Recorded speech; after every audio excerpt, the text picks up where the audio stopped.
Alright, be swapping out the rear axle. So first things first, this is a FJ Cruiser 8.2 rear diff, and I had trouble initially identifying it, but I guess one of the key things to look for is that it's a 2010 plus GX and that these nuts are 14 millimeter. And then things for I guess if you want to just swap it in directly is you want to get an automatic transmission one. They have the same gear ratios as our rigs. But yeah, here's the ID information on it. But haven't tested the locker or anything yet. I'm gonna clean it up a little bit, probably paint it, and then we'll be swapping her in. One thing that's kind of a bitch on these is the parking brake mechanism. You have to disassemble all that if you want to just run it. They cut it, so obviously I can't use this one. But what I'm going to do is just pull the axle shafts on that, keep everything intact, and then just slide it into this housing. So removing these 4 bolts, removing the wheel sensor, removing the brake line, and then this whole thing should slide out. And then I'll do that to the other side.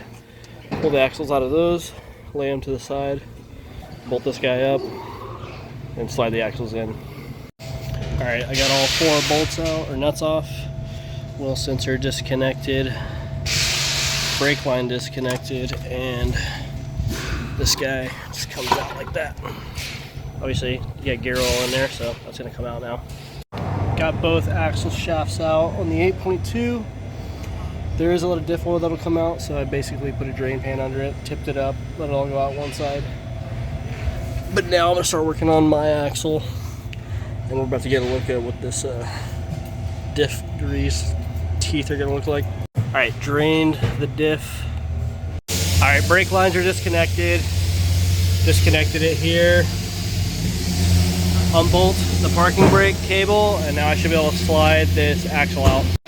So got the axle out here, and it's still connected to the brake, so that's the biggest headache part of this job, and we just bypassed it.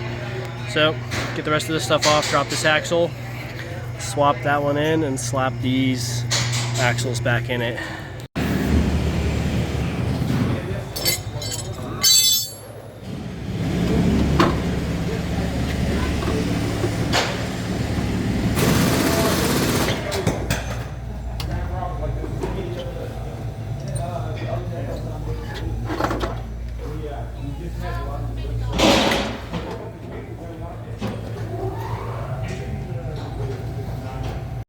Pretty straightforward, just disconnected the links, the upper trailing arm, lower trailing arm on each side.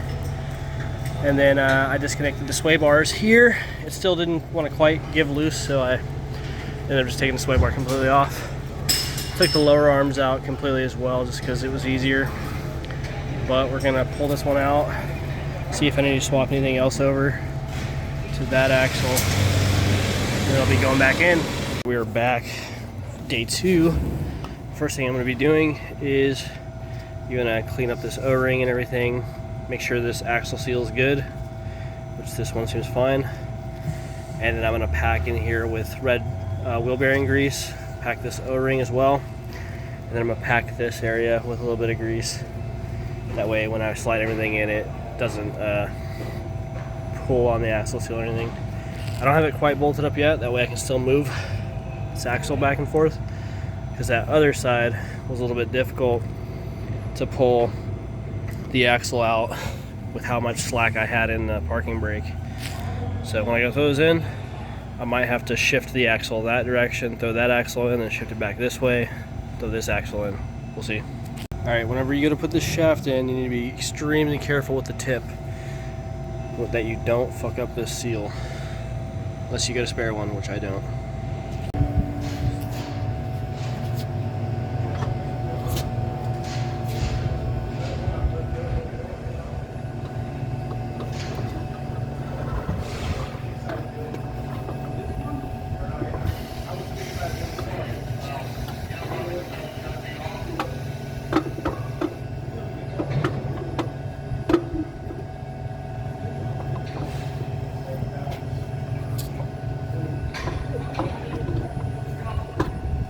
Alright, got these tightened up. I had to replace this brake line because the old one was damaged when they pulled it off at the junkyard.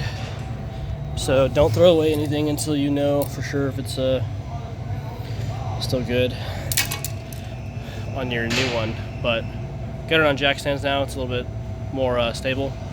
I'm gonna start hooking up links and stuff, and then I'm gonna start torquing stuff.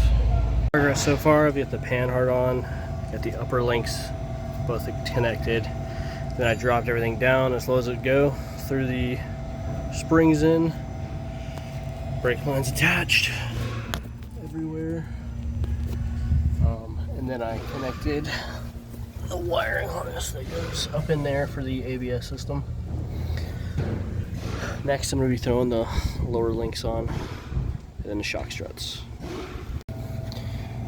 Alright, the diff is all bolted up and stuff besides the old sway bar. Gonna put that back on still, but before I do that I'm gonna go ahead and drain the diff and refill it, and then attach the drive shaft, and we should be good to go for a test run. First thing I found that's different is the sway bar mounts.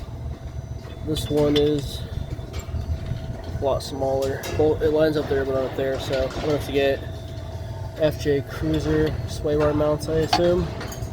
They might run a bigger sway bar too, so we'll see. Alright, axle's all in. One thing I found so far is, like I said, the FJ mount for the sway bar here is different, so might have to go back and grab that FJ sway bar, but we'll run it without one for a minute. Last thing is throwing the prop shaft on, which I just lubed up, and we're gonna give this slicker a test drive. Things feels good inside here, so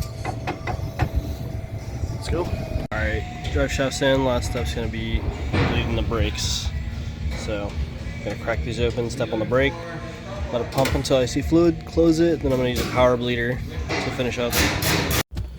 Maiden voyage, all seems well.